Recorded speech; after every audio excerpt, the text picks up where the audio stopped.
Sir ಇವತ್ತು ಅಮಿತ್ ಶಾ ಅವರನ್ನ ರಾಜ್ಯ ಪ್ರವಾಸ ಕೈಗೊಂಡಿದ್ದಾರೆ. ಮೈಸೂರೆಲ್ಲ ವಿಸಿಟ್ ಮಾಡ್ತಾ ಇದ್ದಾರೆ. ಏನಂದ್ರೆ ಸಿಎಂ ತವರ ಕ್ಷೇತ್ರದಿಂದಲೇ ಅಭಿಯಾನ ಸ್ಟಾರ್ಟ್ ಆಗ್ತದೆ.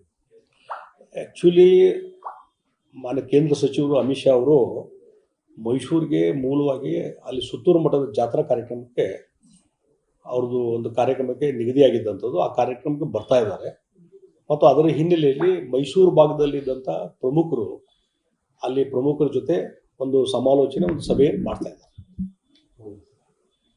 ಯಾಕಂದ್ರೆ ಚುನಾವಣಾ ರಣಕಹ ಅಲ್ಲಿಂದ ಮಾಡುತ್ತದೆ ಹೆಂಗಂತ ಒಂದು ಜಾತ್ರಾ.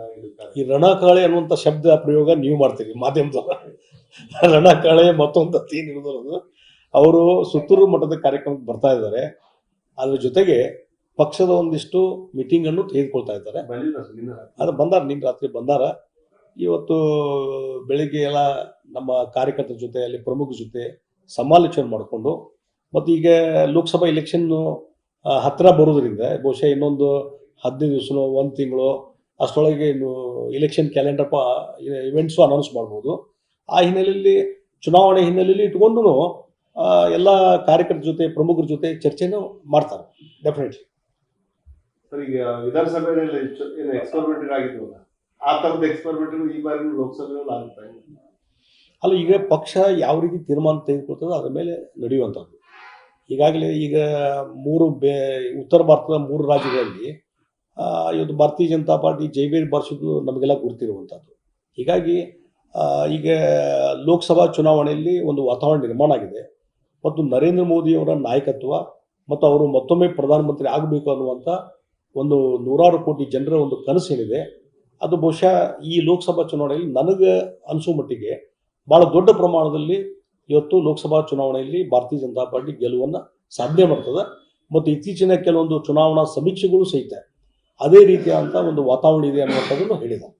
ಸರ್, ಈಗ ಇಂಡಿಯಾ ಒಕ್ಕೂಟ ಈಗೇನು ಈಗ ಆಪ್ ಇವರೆಲ್ಲ ಮೈತ್ರಿ ಮಾಡ್ಕೊಂಡಿದ್ರೆ, ಮತ್ತೊಂದು ಕಡೆ ಪಂಜಾಬ್ನಲ್ಲಿ ನಾವು ಏಕಾಂಗಿ ಸ್ಪರ್ಧೆ ಮಾಡ್ತೀವಿ ಅಂತೇಳಿ ಕೇಜ್ರಿವಾಲ್ ಹೇಳಿದ್ರು. ನೋಡಿ, ಇಂಡಿಯಾ ಒಕ್ಕೂಟ ಏನಿದೆ ಪ್ರಾರಂಭಿಕವಾದಂಥ ಹಂತದಲ್ಲಿ ಭಾಳ ಒಂದು ಸಕ್ಸಸ್ಫುಲ್ ಆಗಿ ಆಗ್ತದೆ, ಎಲ್ಲೋ ರೀತಿ ಒಗ್ಗಟ್ಟಿನಿಂದ ನಾವು ಹೋಗ್ತೀವಿ ಅನ್ನುವಂಥದ್ದು ಏನು ಗೊತ್ತಿಲ್ಲ. ಆ ವಾತಾವರಣ ಕಂಪ್ಲೀಟ್ಲಿ ಕೊಲ್ಯಾಪ್ಸ್ ಆಗಿದೆ. ಒಂದೊಂದೇ ಪಕ್ಷಗಳು, ಆ ಒಕ್ಕೂಟದಲ್ಲಿದ್ದಂಥ ಒಂದೊಂದು ಪಕ್ಷಗಳು ಹೊರಗೆ ಬರ್ತಾ ಇದ್ದಾವೆ. ಮೊಟ್ಟ ಮೊದಲು JDU ನಾಯಕರಂತ ನಿತೀಶ್ ಕುಮಾರ್ ಅವರು ಹೊರಗಡೆ ಬಂದು ಇವತ್ತು NDA ಸೇರಿದ್ದಾರೆ. ಅದರ ಜೊತೆ ಕಲ್ಕತ್ತಾದಲ್ಲಿ ವೆಸ್ಟ್ ಬಂಗಾಳ ಮಮತಾ ಬ್ಯಾನರ್ಜಿಯವರು ಸಹಿತ ಆ ಒಕ್ಕೂಟದಿಂದ ಹೊರಗೆ ಬಂದು ನಾನು ಸ್ವತಂತ್ರವಾಗಿ ಸ್ಪರ್ಧೆ ಮಾಡ್ತೇನೆ ಅಂತ ಹೇಳಿದ್ದಾರೆ. ಈಗ ಆಪ್ದವರು ಹೇಳಿದ್ದಾರೆ. ಹೀಗಾಗಿ ಆ ಒಕ್ಕೂಟ ತನ್ನ ಅಸ್ತಿತ್ವವನ್ನು ಕಳ್ಕೊತಾ ಇದೆ. ತೃತೀಯ ರಂಗ ಅನ್ನುವಂಥದ್ದು ಹೇಳೋ ಹೆಸರಿಲ್ದಂಗೆ ಮೊದಲು ಹೋಗ್ಬಿಟ್ಟಿದ್ದು. ಈ ತೃತೀಯ ರಂಗ ಅನ್ನುವಂಥದ್ದು ಇಲ್ಲ ಈಗ ದೇಶದಲ್ಲಿ ಎಲ್ಲಿಯೂ ಇಲ್ಲ. ಈಗ ಒಂದು NDA, ಒಂದು ಇಂಡಿಯಾ ಅಷ್ಟೇ. ಸರಿ, ಈಗೇನು ಸರಸ್ವತಿ ದೊಂಗಡಿ ಅವ್ರದ್ದು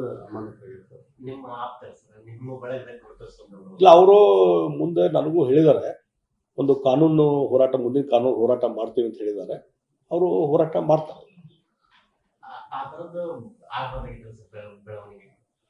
ಆಗಿದೆ. ಅದಕ್ಕೆ ನಮ್ಮ ಇಂಟರ್ನಲ್ ಏನು ಮಾತುಕತೆ ಆಗಿತ್ತು ಅದು ನಾನು ಡಿಸ್ಕ್ಲೋಸ್ ಮಾಡೋದಿಲ್ಲ. ಅದಕ್ಕಾಗಿ ಕೆಲವೊಂದು ವ್ಯತಿರಿಕ್ತವಾದಂಥದ್ದು ಆಗಿದ್ದಾವೆ.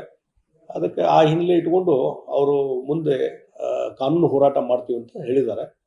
ಅದನ್ನು ಮಾಡ್ತಾರೆ. ಅಲ್ಲ ಸರ್, ನಿಮ್ಮ ಮೇಲೆ ಸೇಡಿಗಾಗಿ ಅವರನ್ನು ಬಲಿಪಶು ಮಾಡಿದಾರಂತ. ಅಲ್ಲ, ಇದು ನೋಡಿ, ಅಲ್ಲಿ ಒಂದು ಡಿವಿಷನಲ್ ಕಮಿಷನ್ ಲೆವೆಲಲ್ಲಿ ಆದಂಥ ಆರ್ಡರ್ ಇದು.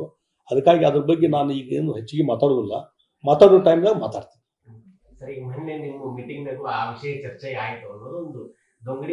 ಅಲ್ಲ, ಆಗಿದೆ ಚರ್ಚೆ ಆಗಿದೆ. ಅದನ್ನ ವಿಡ್ರಾ ಮಾಡಬೇಕಂತೂ ಆಗಿತ್ತು. ಆದರೂ ಅದು ತಡ ಆಗಿದ್ದರಿಂದ ಎಲ್ಲ ಆರ್ಡರ್ಸ್ ಆಗಿದ್ದಾವೆ. ಅದಕ್ಕೆ ಅವರು ಮುಂದೆ ನೆಕ್ಸ್ಟ್ ಇರುವಂಥದ್ದು ಕಾನೂನು ಹೋರಾಟ. ಆ ಕಾನೂನು ಹೋರಾಟ ಮಾಡ್ತಾರೆ.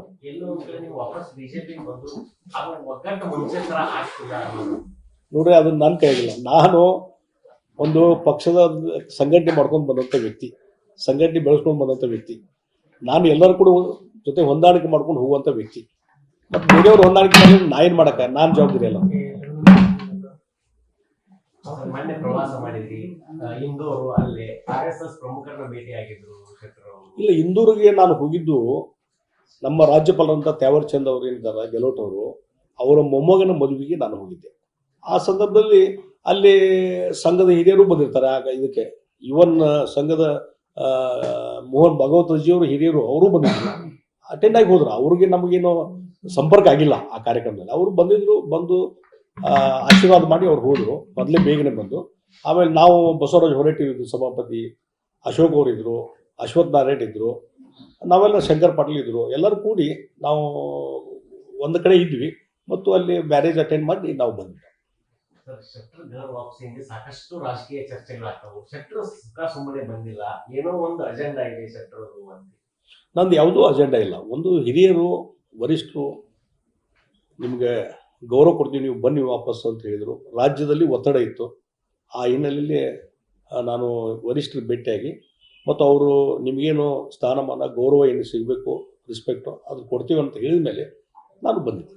ಅಲ್ಲ, ಒಂದು ಮಾತು ಹೇಳಿದ್ದೆ ಬರೋ ಟೈಮಲ್ಲಿ, ಎಲ್ಲಿ ನನಗೆ ಮಾನ ಹೋಗಿದ್ದೆ ಅಲ್ಲೇ ನಾನು ವಾಪಸ್ ಪಡಿತೀನಿ ಅನ್ನೋ ಒಂದು ಮಾತು. ಏನು ಅರ್ಥ ಸರ್? ಅದೇ ಎಲ್ಲಿ ನಾನು ಎಲ್ಲಿ ಹೇಳೀನಿ? ಅಲ್ಲ, ಡೆಲ್ಲಿ ಇದು ಇಲ್ಲ, ಎಲ್ಲಿ ಹೇಳಿಲ್ಲ.